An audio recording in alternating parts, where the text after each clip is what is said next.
Hello guys, welcome to Kaushal IAS.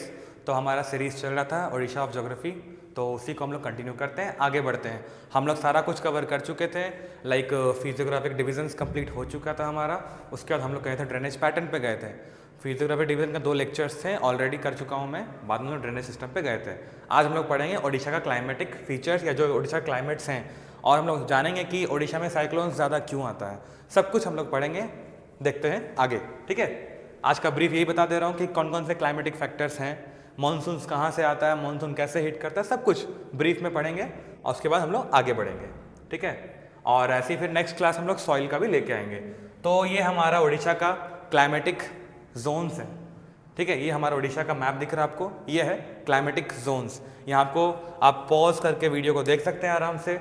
यहाँ पे हमारे क्या है, वेरियस क्लाइमेटिक जोन्स हैं, 10 हैं, सारा को बांटा गया है। पहला है नॉर्थ वेस्टर्न प्लेट्यू को लेके बांटा गया है। तो नॉर्थ वेस्टर्न प्लेट्यू मतलब क्या, देखो 1 नंबर दिख दिया गया, हाँ आप लोग समझने में आसानी होगा, ये 1 नंबर है, इसके बारे में बात कर रहा है। नॉर्थ वेस्टर्न प्लेट्यू कौन सा एरिया है, हमारे सुंदरगढ़ का एरिया आ गया, जहाँ अब हम लोग प्रेजेंट हैं राउरकेला में, ठीक है। सिमिलरली बाकी नॉर्थ सेंट्रल प्लेट्यू, ये देखो हमारा Keonjhar, some parts of Mayurbhanj, ठीक है। Third one north eastern coastal plain, ये हमारा बालेश्वर का एरिया, ठीक है, भद्रक का एरिया और जाजपुर का एरिया। ये सारा हम लोग आगे पढ़ेंगे। अभी बस ये आप मैप देख सकते हो, पॉज करके आप नोट भी कर सकते हो कौन कौन सा सेक्शन का बात किया जा रहा है, ठीक है। ये सारे agro climatic zones of Odisha हमारे हैं। आगे चलते हैं, आगे है इंट्रोडक्शन। इसमें एक्स्ट्रा कुछ लिखा हुआ नहीं है, जो आप लोगों को बेसिक्स पता है कि जो हमारा ओडिशा है वो ट्रॉपिकल क्लाइमेटिक जोन में पड़ता है, पता है आप लोगों को। ट्रॉपिकल रीजन मतलब आपको इतना तो पता होना चाहिए, अगर बेसिक्स, अगर आप स्टेट ज्योग्राफी पढ़ रहे हैं आपको नेशनल पता होना चाहिए, या फिर आप वर्ल्ड ज्योग्राफी जानते हो। ट्रॉपिकल रीजन मतलब होता है 23 डिग्री नॉर्थ वाला और 23 डिग्री साउथ वाला, बेसिकली ट्रॉपिक ऑफ कैंसर और ट्रॉपिक ऑफ कैप्रिकॉर्न, इसके बीच का जो रीजन होता है वो हमारा ट्रॉपिकल जोन कहलाता है। पहला चीज़ हमारा यही था। देन हमें पता है कि ट्रॉपिक ऑफ कैंसर हमारे इंडिया से क्रॉस करते हुए जाती है, तो हमारा गुजरात यहाँ बना दिया हमने, ये हमारा पूरा कोस्टल रीजन है, और यहाँ हमारा है ओडिशा, ठीक है, ये हमारा है इंडिया में ओडिशा। तो हम लोग इसके बारे में बात कर रहे हैं। वही चीज़ यहाँ पे बेसिकली लिखा हुआ है कि Odisha has a tropical monsoon type climate with dry winters, okay. Tropical monsoon type of climate है, और यहाँ पे विंटर जो होता है बहुत सूखा होता है, बहुत ज़्यादा ड्राइनेस रहता है। एक होता है मॉइस्ट विंटर मतलब ह्यूमिड विंटर्स होता है, एक होता है ड्राई विंटर्स। ये दोनों केसेस यहाँ पे हैं, बट हमारे पास क्या है, ड्राई विंटर्स रहता है। यहाँ पे तीनों सीजन हम लोग एक्सपीरियंस करते हैं, all the 3 seasons we experience here, like summer, monsoon और विंटर, सारा कुछ हम लोग यहाँ पे देख रहे हैं। Then summers are hot and humid. Humid क्यों हो रहा है, क्योंकि हमारे पास पता है हमें इंडिया के, देख लो आप लोग फिर से, ये जो हमारा मैप है, यहाँ हमारा ओडिशा है, ठीक है। यहाँ पे कौन सा है, बे ऑफ बंगाल है, यहाँ पर बे ऑफ बंगाल है। तो जो भी समर में इफेक्ट हो रहा है, वो जो मॉइस्चर है, जो वाटर वेपर जो बन के उड़ रहा है, तो रीच तो करेगा ना, शोर पे आएगा, ठीक है। तो हमारा जो विंड्स है, यहाँ पे मॉइस्ट विंड्स आते हैं, मॉइस्ट विंड्स अंदर की तरफ ओडिशा में एंटर करते हैं, तो वही बोल रहा है winters are hot and humid because उसमें है ह्यूमिडिटी। आगे चलते हैं, यही बोला है, with temperature of an exceeding 40 degree Celsius. Slides में आपको सब कुछ मिलेगा, जो भी आपको चाहिए सारा कुछ मिल जाएगा, ठीक है, टेंशन नहीं लेना है। Monsoon bring heavy rain. अब जो ओडिशा में जो हैवी रेन्स आता है, हम लोग आगे भी पढ़ेंगे इसके बारे में, बस थोड़ा सा ब्रीफ आप लोग देख सकते हैं। ब्रीफ ये है कि हमें पता है कि हमारे तरफ जो इंडिया में मानसून एंटर करता है फ्रॉम जून, जो जून को मानसून जो हिट करता है, कहाँ से करता है, तो हमें पता है साउथ वेस्टर्न, हम लोग जानते हैं उसको क्या बोलते हैं हम लोग, साउथ वेस्ट मानसून बोलते हैं, साउथ वेस्ट मानसून बोलते हैं। यहाँ से हमारे वो ह्यूमिड विंड्स इधर आते हैं, एंटर करते हैं, देन यहाँ पे रेनफॉल क्रिएट करते हैं, हमारे इंडियन रीजन में बिल्कुल रेनफॉल क्रिएट करते हैं। तो एक होता है साउथ वेस्ट मानसून से हमारा विंड मतलब रेनफॉल होता है। देन एक आता है रेट्रेटिंग मानसून, जो ये विंड्स आगे की तरफ बढ़ते हैं, फिर वहाँ से वापस ये रिटर्न बैक आते हैं, उस समय भी ये मानसून क्रिएट करते हैं। कहाँ से करते हैं, आते वक्त ये बे ऑफ बंगाल से कुछ मॉइस्चर लेके आते हैं और बाद में हिट करते हैं। तो बेसिकली मैक्सिमम ये देखा गया है कि जो विंटर रेन्स होते हैं वो तमिलनाडु में यहाँ पे हिट करता है। अब कुछ महानुभाव लोग ये भी बोलेंगे कि विंटर तमिलनाडु में नहीं, हमारे पंजाब रीजन में भी हिट करता है, तो उसको वेस्टर्न डिस्टर्बेंस के कारण रेनफॉल बोलते हैं। हम बात कर रहे हैं ओडिशा के केस में, ठीक है, बात कर रहे हैं ओडिशा के केस में। तो अब यहाँ पे चीज़ ये है कि Odisha account for 18,000 of the state annual rainfall यहाँ पे होता है। विंटर्स आर माइल्ड, मतलब एक्सट्रीम कोल्ड कंडीशन नहीं होता, माइल्ड है, मतलब हम लोग झेल सकते हैं, बर्दाश्त कर सकते हैं, वैसा विंटर यहाँ पे रहता है। And the climate of Odisha varies depending on it's topography. आपको पता है टोपोग्राफी मतलब क्या है, आप बेसिकली आपको पता है वो फिजिकल या फिजियोग्राफिक जो डिवीज़न है, जो फिजियोग्राफी डिवीज़न में पढ़ रखे हैं ना, उसी के बारे में बात कर रहा है। अगर माउंटेन्स हैं तो हाई मतलब हाइट पे रहेगा तो ठंडा ज़्यादा पड़ेगा, प्लेन एरिया है तो वहाँ पे ठंडा कम रहेगा। बाकी सारा फैक्ट्स आपको पता है बेसिक्स वाले, अगर आपने वर्ल्ड ज्योग्राफी अच्छे से पढ़ रखा है तो, एंड आई गेस पढ़ ही रखा होगा आप लोगों ने। हाँ, तो हम लोग बात करते हो सारा जो हमारा क्लाइमेटिक जोन्स था यहाँ पे 10 का 10, उसी के बारे में बात करेंगे। आपको मैप सारे स्लाइड में आपको मैप मिल जाएगा, आप देख सकते हैं। आपको बस नोट करना है किस एरिया के बारे में बात किया जा रहा है। स्लाइड्स में आपको सब कुछ मिल जाएगा, आप चाहो तो नोट कर सकते हो या स्क्रीनशॉट भी ले सकते हो। तो एग्रो क्लाइमेटिक जोन्स इन ओडिशा, सबसे पहला है नॉर्थ वेस्टर्न प्लेटू का एरिया। नॉर्थ वेस्टर्न प्लेटू मतलब बेसिकली ये हम लोग बात कर रहे हैं किसका, तो सुंदरगढ़ डिस्ट्रिक्ट का बात कर रहे हैं। ठीक है, दिख रहा है, यहाँ लिख दिया मैंने, लिख दिया है। तो मेजरली कौन डिस्ट्रिक्ट है हमारा, है सुंदरगढ़। ठीक है, उसके बाद पार्ट्स ऑफ देवगढ़, संबलपुर और झारसुगुड़ा, ये यहाँ पे हमारा जो एरिया है ये कवर करता है। ठीक है, देखो ये वाला बात कर रहे हैं हम यहाँ पे, ये हमारा नॉर्थ वेस्टर्न प्लेटू वाला जोन। ठीक है, आगे चलते हैं हमारा अगला स्लाइड की तरफ। अगला है नॉर्थ सेंट्रल प्लेटू। बेसिकली हम लोग बात कर रहे हैं ये जो नॉर्थ सेक्शन है हमारा, वेट, हाँ हम लोग बात कर रहे हैं, अगर ये सारा जो बात कर रहे हैं नॉर्थ का बात कर रहे हैं, तो यहाँ नॉर्थ का मतलब ये पूरा सेक्शन का बात किया जा रहा है, नॉर्थ ओडिशा का बात किया जा रहा है। तो इसमें दो केस होगा, पहला होगा नॉर्थ वेस्टर्न वाला पोर्शन, ये नॉर्थ वेस्टर्न, देन ये वाला जो पोर्शन है बीच वाला, ये वाला सेंट्रल हो गया, बीच वाला पार्ट है। सेंट्रल लिखो, मिडिल लिखो, जो नाम डालना डालो, समझने से मतलब है। उसके बाद हमारा नेक्स्ट इस तरफ आता है हमारा, ये कौन सा है, ईस्टर्न कोस्टल वाला रीजन जो है हमारा बालेश्वर का रीजन है, उसके बारे में बात कर रहे हैं। तो कुल मिला के देखा जाए तो नॉर्थ, तो हमारा जो वेस्टर्न प्लेटू वाला था यहाँ पे सुंदरगढ़ आ गया, some parts of Sambalpur, Deogarh, ये आ गया मणिकर्ण। ठीक है, आगे बढ़ते हैं। देन हमारा आता है नॉर्थ सेंट्रल प्लेटू का केस। इसमें क्या आ रहा है, अच्छा एक फैक्ट तो बताना रह गया मुझे, हाँ यहाँ पे डिस्ट्रिक्ट कौन सा है, सुंदरगढ़ है। ठीक है, उसके बाद आता है क्लाइमेट किस तरह का है, तो हॉट और मॉइस्ट रहेगा। ठीक है, गर्म भी रहेगा और हल्का सा ह्यूमिडिटी भी रहेगा। और यहाँ पे सॉइल किस टाइप के मिलेंगे, तो रेड सॉइल मिलेगा। ठीक है, मिक्स्ड रेड सॉइल। तो रेड सॉइल का मतलब क्या इंडिकेट कर रहा है, बेसिकली इंडिकेट कर रहा है कि आयरन रिच सॉइल है, आयरन रिच सॉइल अवेलेबल है। और जो आयरन रहेगा तो इसी के आजू बाजू हमारे वो स्टील इंडस्ट्रीज इस्टेब्लिश करेंगे। हमें पता है राउरकेला में क्या है, हमारे पास आरएसपी है, राउरकेला स्टील प्लांट है। ठीक है, तो आगे चलते हैं। हमारा सेम फीचर केओंझर में मिलेगा, हम लोग वहाँ से माइनिंग वगैरह कर, सबको जानते हैं केओंझर से माइनिंग वगैरह कर। देखो यहाँ भी मिलेगा आपको रेड सॉइल, येलो सॉइल। तो बात कर रहे हैं हम लोग सेंट्रल ओडिशा रीजन का बात कर रहे हैं, ये वाला पोर्शन देख लो, ये केओंझर है और मयूरभंज का एरिया जो है हमारा सेंट्रल, मतलब central north central Odisha, basically वही नॉर्थ सेंट्रल जो ओडिशा पोर्शन है वो वाला। देख लो ये प्लेटू, मैंने प्लेटू वाला लेक्चर बता रखा था, केओंझर प्लेटू के बारे में, राउरकेला का पानपुश वाला प्लेटू, सब कुछ बता रखा हूँ मैं, आप चाहो तो वीडियो में देख सकते हैं। ठीक है, आगे यहाँ पे चलते हैं। तो कौन कौन सा बात कर रहा है, मयूरभंज का बात कर रहा है, मेजरली मयूरभंज और some parts of Keonjhar. Already मैंने बता दिया आपको, ये देख लो बिल्कुल ये केओंझर का एरिया है और कुछ एरिया यहाँ मयूरभंज का भी यहाँ पे आ गया है, उसी के बारे में बात कर रहा है। टेम्परेचर कैसा रहेगा, हॉट और मॉइस्ट रहेगा। Soil laterite soil, red and yellow soil. Red soil indicate वही करता है कि यहाँ पे हमारे पास क्या है, तो आयरन है, आयरन रिच सॉइल अवेलेबल है। और जो आयरन रिच सॉइल अवेलेबल रहेगा उसके बाद क्या होगा, यहाँ पे माइनिंग होगा। ठीक है, वेट स्पेलिंग गलत हो गया, हाँ माइनिंग होगा। ओके, आगे चलते हैं हमारा थर्ड कैटेगरी पे, ईस्टर्न कोस्टल, है ना। ईस्टर्न मतलब नॉर्थ ईस्टर्न कोस्टल प्लेन के बारे में बात कर रहे हैं। मैंने वो जो हमारा बताया था आपको कोस्टल प्लेन्स के बारे में पहला लेक्चर में जो पढ़ा रहा था, इस एक मिनट क्या हो गया, जो मैं कोस्टल पोर्शन के बारे में बता रहा था, ये ईस्टर्न कोस्टल प्लेन्स को लेके जो मैं बता रहा था आपको, तो बताया था ना मैं, एक होता है नॉर्थ कोस्टल प्लेन, मिडिल वाला, देन आता है साउथ वाला या फिर सेंट्रल बोलो। और हम बताए थे कि यहाँ पे नैरो होता है, सेंट्रल में ब्रॉड है, मतलब ब्रॉड प्लेन एरिया, क्योंकि महानदी सेडिमेंट्स डिपॉजिट करते हैं, बहुत ज़्यादा डिपॉजिट करके रखे हुए हैं। यहाँ पे मतलब क्या मिडिल वाले में ब्रॉड है, ये हम बता दिए थे ऑलरेडी। और लास्ट हमारा था गंजाम वाला एरिया, गंजाम का जो कोस्टल प्लेन्स था वहाँ का हम लोग बात किए थे। ये वाला क्लियर है आपको? आई गेस क्लियर है। आगे चलते हैं। ऊपर रिवर कौन सा था? सुवर्णरेखा, और नीचे लास्ट में क्या है? ऋषिकुल्या।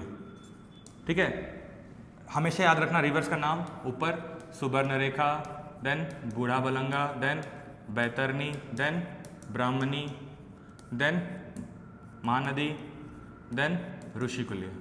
बेसिकली ये 6 रिवर्स हैं जो कि यहाँ पे कोस्टल प्लेन्स क्रिएट करते हैं, इसलिए हम लोग बोलते हैं हेक्सा डेल्टोइक जो रीजन होता है उड़ीसा का, ये हेक्सा डेल्टोइक है, बिकॉज हेक्सा का मतलब ही होता है 6।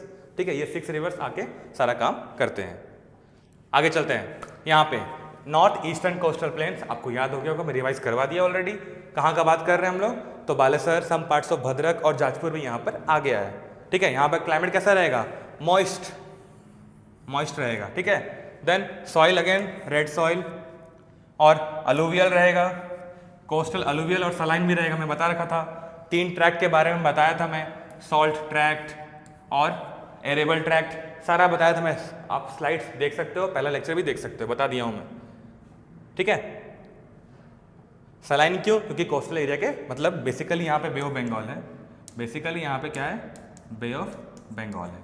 इस तरह पूरा बे ऑफ बंगाल का रीजन है, यहाँ लिखा हुआ है बे ऑफ बंगाल, देख सकते हो आप लोग। ठीक है, आगे चलते हैं। आगे है east and south eastern coastal plane, east and south of east coastal plain. Number 4 देख लो, यहाँ लिखा हुआ है नंबर 4। एक मिनट, पलट जा रहा है पेज। यहाँ पर नंबर 4 है east and south eastern coastal plane. बात कर रहा है ये जो पिंक वाला दिख रहा है आपको, ये पिंक वाला, ये पिंक कलर्ड, ये जो पिंक कलर है इसी के बारे में बात कर रहे हैं। आप लोगों को कोस्टल प्लेन में ऑलरेडी बता रखा हूँ। यहाँ पे भी क्या रहेगा? बेसिकली ये डेल्टा यहाँ पे आ रहा है, ये क्या है हमारा? ये हमारा महानदी वाला डेल्टा यहाँ पे आ रहा है, आप देख सकते हो। महानदी यहाँ पे सेडिमेंट डिपॉजिट कर रही है, तो यहाँ पे ब्रॉड रहेगा। अगर महानदी रिवर्स अगर सेडिमेंट डिपॉजिट कर रही है, इसका मतलब अलुवियम भी रहेगा। कॉमन सेंस है, लॉजिक से पढ़ेंगे, कॉन्सेप्ट से पढ़ेंगे, सब याद रहेगा, घुस जाएगा एकदम सीधा। ठीक है, आगे चलते हैं। East and south eastern coastal plane के बारे में बात कर रहा है। तो बेसिकली यहाँ पे पूरा ये कोस्टल प्लेन को कवर कर लिया। हम बेसिकली 3 डिवीजन बताए थे, नॉर्थ, सेंट्रल और साउथ। यहाँ पे क्या किया है? एक नॉर्थ को छोड़ दिया, बाकी साउथ वाले को पूरा कैप्चर कर लिया। यहाँ से हमारा आंध्र प्रदेश शुरू हो चुका है, आप देख सकते हो। ठीक है, उसी के बारे में बात कर रहा है। और सारा डिस्ट्रिक्ट को कवर कर लिया, यहाँ पर सारा डिस्ट्रिक्ट को ले गया है। केंद्रापाड़ा, जगतसिंहपुर, आपका खुर्दा, गंजाम, सारा डिस्ट्रिक्ट को यहाँ पे, नयागढ़ वगैरह सबको ले लिया है। आप यहाँ पढ़ सकते हैं, पॉज करके नोट्स भी बना सकते हैं। सॉइल कैसा रहेगा?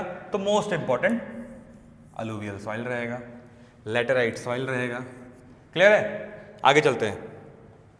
हमारा अगला है 5वां नंबर, यह है north eastern Ghats. North eastern Ghats, हमारा ईस्टर्न घाट पता है हमें, एक डिसकंटिन्यूअस चेन चलता है। एक डिसकंटिन्यूअस चेन चलता है, हमको पता है। यहाँ पर मैं ऑलरेडी बता रखा हूँ, इस तरह के 5 हैं। ठीक है, इस तरह के 5 चलते हैं और हर एक के साइड से रिवर्स है। ठीक है, हर एक के साइड से रिवर्स यहाँ पे बह रहे हैं, रिवर्स चल रहे हैं। तो हम बात कर रहे हैं 5वां नंबर का, जो कि है, एक मिनट, हम बात कर रहे हैं 5वां नंबर का, जो कि ये वाला पोर्शन है, दिख गया आपको? इसका बारे में बात कर रहे हैं। ठीक है, नॉर्थ ईस्टर्न घाट्स। आगे यहाँ पे क्या क्या दिखा, डिस्ट्रिक्ट क्या क्या आ रहा है? हमारा फुलबानी का एरिया आ रहा है, रायगढ़ आ रहा है, गजपति आ रहा है, सम पार्ट्स ऑफ गंजाम। कुछ पार्ट्स गंजाम का हमारा वो साउथ वाला कोस्टल प्लेन्स में चला गया, देख लो यहाँ पे, ये गंजाम का पार्ट आ गया, कुछ गंजाम का पार्ट इस तरफ आ रहा है। क्लियर है? इसलिए मैंने हर स्लाइड में मैप डाला ताकि आपको समझने में प्रॉब्लम ना हो। ठीक है, मिटा रहा हूँ मैं ताकि आप देख लो, हम बात कर रहे हैं इस रीजन का, इस रीजन का बिल्कुल हम बात कर रहे हैं। आगे चलते हैं। और सम पैचेस ऑफ कोरापुट, कोरापुट भी कुछ हिस्सा लेके चला गया है, यहाँ देख लो ये वाला। ठीक है, यहाँ पे कोरापुट के पास भी कुछ कुछ हिस्सा आ गया है। सेम क्लाइमेट कैसा रहेगा? हॉट और मॉइस्ट, क्योंकि कोस्टल एरिया के पास में है, ह्यूमिडिटी रहेगा, हॉट वेव्स आएंगे, प्लस साथ में मॉइस्चर भी वो लेके आएंगे। ठीक है, लैटेराइट सॉइल रहेगा, अलुवियम रहेगा। अब जब इसका बात कर रहे हैं, जब इस एरिया का बात कर रहे हैं, तो यहाँ पे रिवर्स कौन कौन से हैं? पहले तो ऋषिकुल्या रिवर बह रही है, और यहाँ महानदी का जो रिवर हमारा जा रहा है, तो महानदी के ट्रिब्यूटरीज भी हैं और डिस्ट्रीब्यूटरीज भी हैं। तो यहाँ पे बट गया ना महानदी का बहुत सारा ये, तो कुछ कुछ यहाँ पे प्लेन्स एरिया बना रहे हैं, तो रिवर्स आएंगे तो अलुवियल सॉइल आएगा ही आएगा।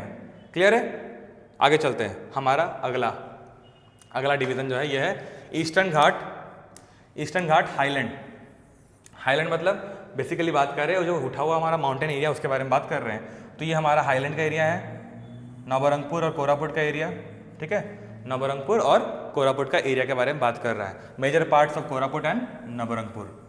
ठीक है, कुछ पार्ट्स हमारा चला गया था यहाँ पर, देख लो कोरापुट का, इसलिए लिखा है मेजरली।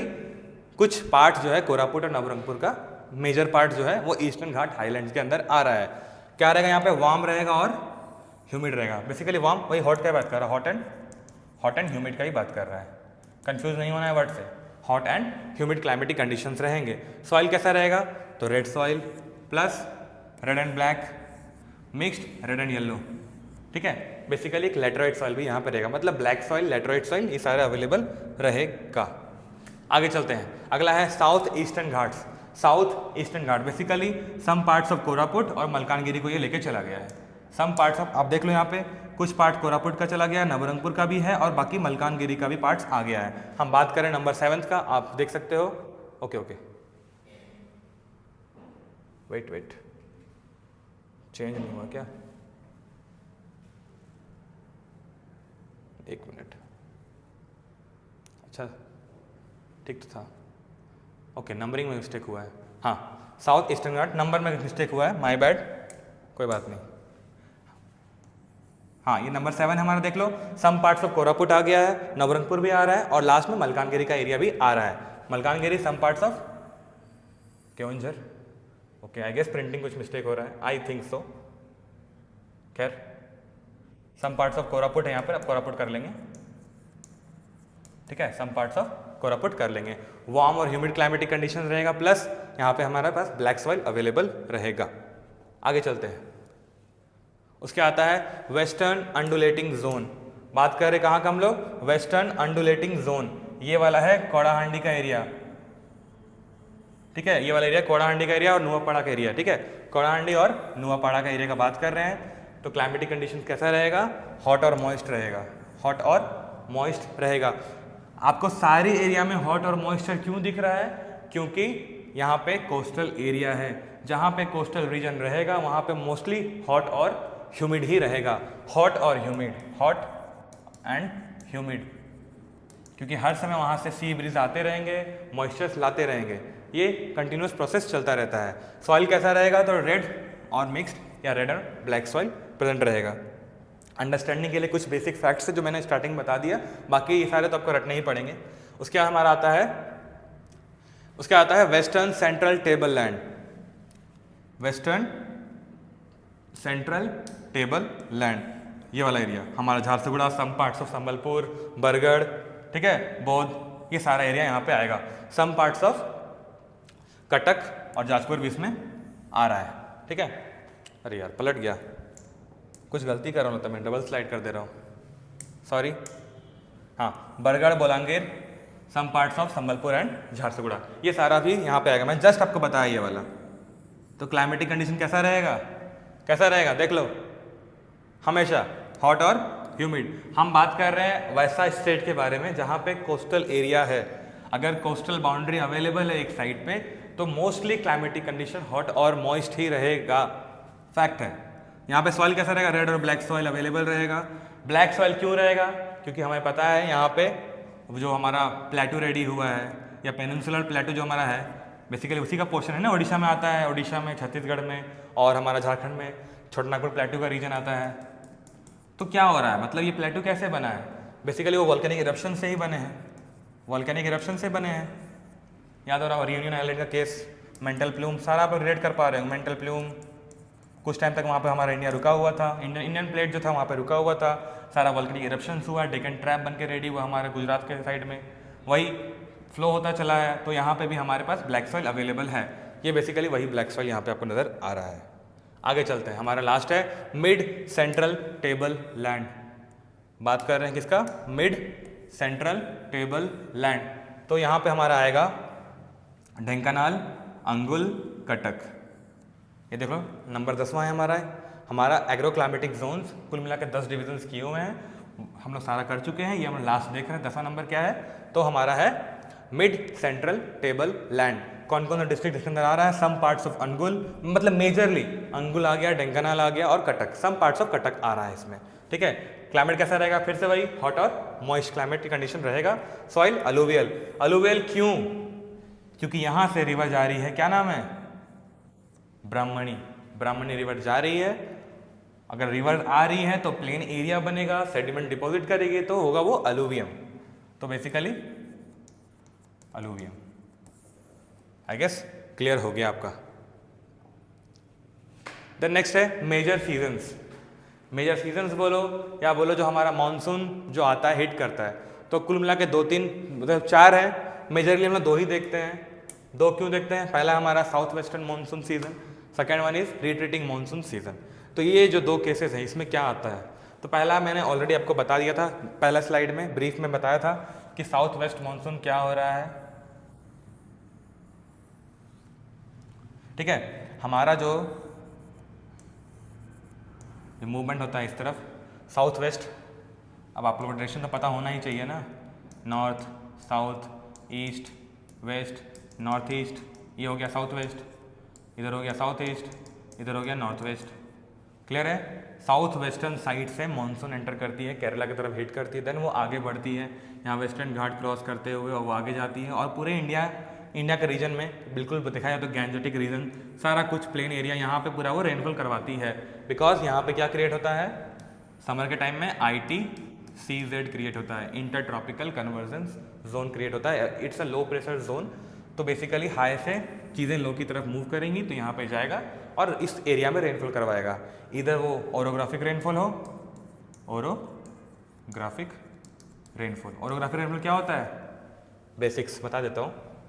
जैसे हमारी ये माउंटेन है, कोई भी अगर वो हॉट या मॉइस्चर लॉडेंट विंड्स जो आती हैं ट्रैवल करती हैं, वो राइज नहीं करती हैं, बट सडनली वो जब ट्रैवल करके आ रही है उनको एक मिलता है बैरियर, माउंटेन का बैरियर, तो यहाँ पे वो हिट करती है, वो राइज करना शुरू करती हैं। राइज करेंगी, अगर ट्रोपोस्फेरिक लेवल पे वो हाइट पे बढ़ते हुए जा रही हैं, तो यहाँ पे एक काम करता है नॉर्मल लैप्स रेट, इसका भी आपको पता होना चाहिए कितना होता है, 6.5 डिग्री डिक्रीज होता है पर किलोमीटर।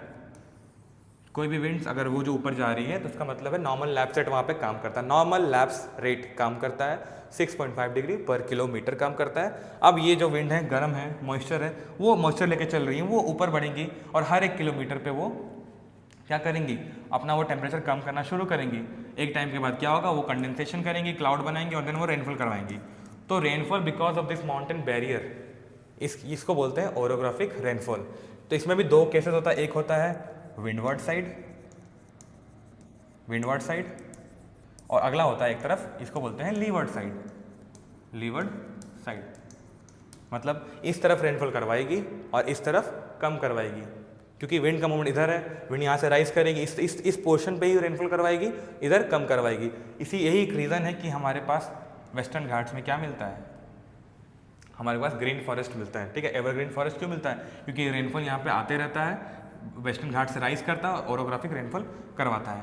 इस तरफ बारिश अवेलेबल है, इधर बारिश अवेलेबल है बट थोड़ा सा माइल्ड रहता है, बोलो तो मॉडरेट रहता है बारिश, उधर रेनफॉल कम ही होता है इसके मुकाबले, इस साइड के मुकाबले इधर रेनफॉल कम होता है। आई गेस क्लियर हो गया है। तो ये हमारा साउथ वेस्टर्न मानसून का बात कर रहे थे हम। अभी क्या होता है, मैं मिटा रहा हूँ,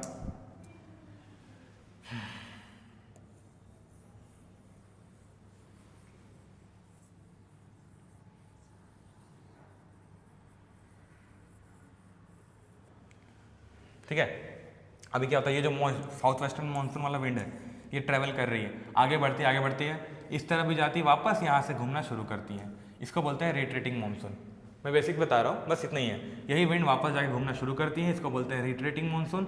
ये विंड यहाँ से मूव करते वापस आती है, फिर यहाँ से मॉइस्चर कलेक्ट करती है, तो कुछ हो सकता है कभी कभी ये ओडिशा में भी रेनफॉल करवाती है कोस्टल एरिया में, नहीं तो फिर मेजरली क्या करती है, आते हुए ट्रैवल करते हुए मतलब बे ऑफ बंगाल से मॉइस्चर हिट लेती है, कलेक्ट करती है, देन वो ला के डिपॉजिट कहाँ करती है, तमिलनाडु में, ठीक है। तो तमिलनाडु में हिट करती है। साउथ वेस्टर्न मानसून जब इधर अंदर की तरफ आता है तो करवाता है, इसको बोलते हैं हम लोग मैंगो शावर भी बोलते हैं, मैंगो शावर। बेसिकली जब ये हिट करता है केरला में तो वहाँ पे हमारा जो आम है पक जाते हैं, तो इसीलिए मैंगो शावर भी इसको बोला जाता है। रिटर्निंग मानसून केस देख लिया आप लोग, ये 2 होता है। बाकी हमको पता है cold weather season, hot weather season, summer होगा तो हॉट वेदर सीजन, फिर बाद में विंटर आएगा तो कोल्ड वेदर सीजन। इसमें क्या बताना है, एक्स्ट्रा इसमें आने के लिए कुछ फैक्ट नहीं है, ठीक है। इसको आप लोग बचपन से पढ़ते आ रहे हैं, आप लोग बस नोट कर लेंगे, काम खत्म है। आगे चलते हैं। जो सबसे इंपॉर्टेंट टॉपिक जो मैंने बताया था आपको पहले स्लाइड में, वो था ट्रॉपिकल साइक्लोन का केस। क्या बताया था? ट्रॉपिकल साइक्लोन का केस बताया था। केस क्या है ट्रॉपिकल साइक्लोन का? ट्रॉपिकल साइक्लोन आता कब है कि एक लो प्रेशर एरिया क्रिएट होता है, लो प्रेशर एरिया क्रिएट होता है, उसके बाद क्या होता है, वहाँ से मॉइस्चर जो भी होता है, वहाँ का जो एयर है वार्म हो गया, बेसिकली जो एयर वार्म हुआ है वो राइज करेगा, तो वहाँ का जो एयर है वैक्यूम क्रिएट हो गया, तो यहाँ पे एक लो प्रेशर का एरिया क्रिएट होता है। फिर वहाँ पे लो प्रेशर क्रिएट होता है तो कहीं से वो ठंडे विंड्स, जो हाई प्रेशर वाले विंड्स होंगे, वो वहाँ से आगे बढ़ेंगे और उस लो प्रेशर के एरिया में डिपॉजिट कर देंगे, ताकि वहाँ पे चीज़ों को मैनेज कर सके, इक्विलिब्रियम पे ले आए।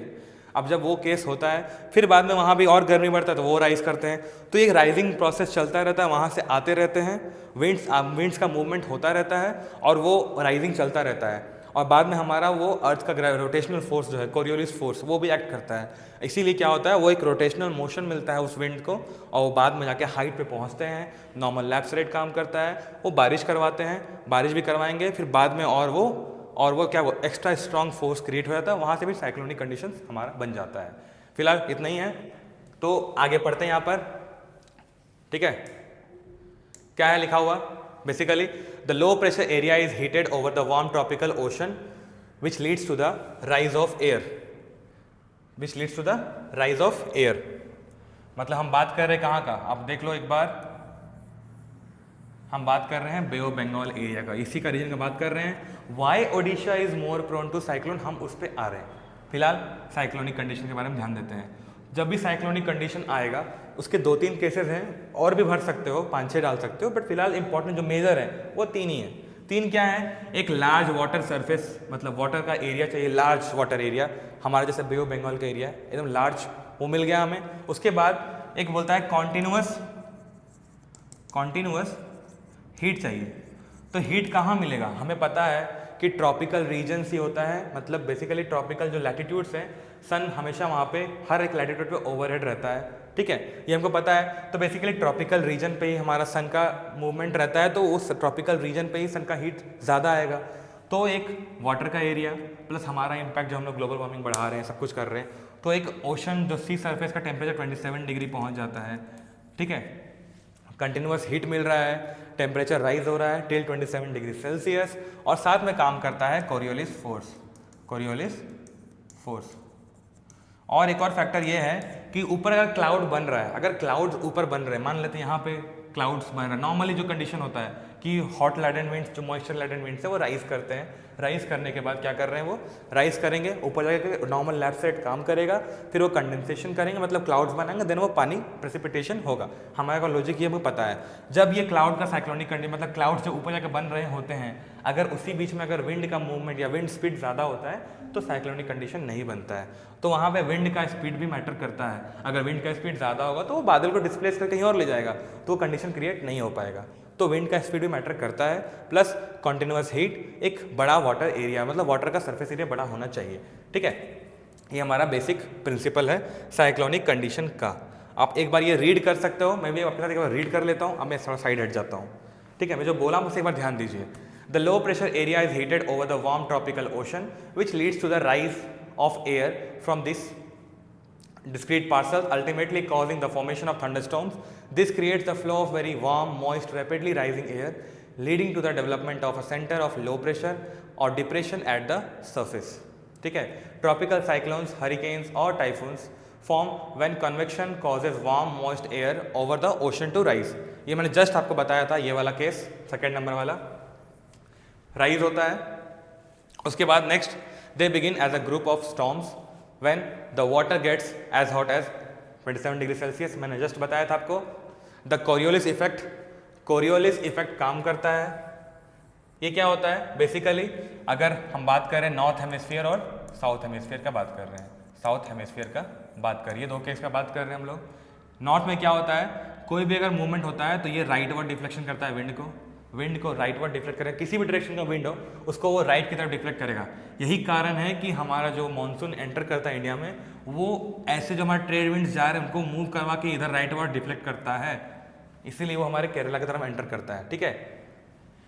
साउथ में क्या करता है, ये जो भी विंड है उसको लेफ्टवर्ड लेके जाएगा, ठीक है। और कोरियोलिस फोर्स का इफेक्ट क्या होता है कि इक्वेटर रीजन पे, इक्वेटर पे सबसे लेस होता है और सबसे ज़्यादा कहाँ होता है, पोल्स पे होता है। पोल्स पे ज़्यादा होता है, इक्वेटर पे कम होता है, कोरियोलिस इफेक्ट, ठीक है।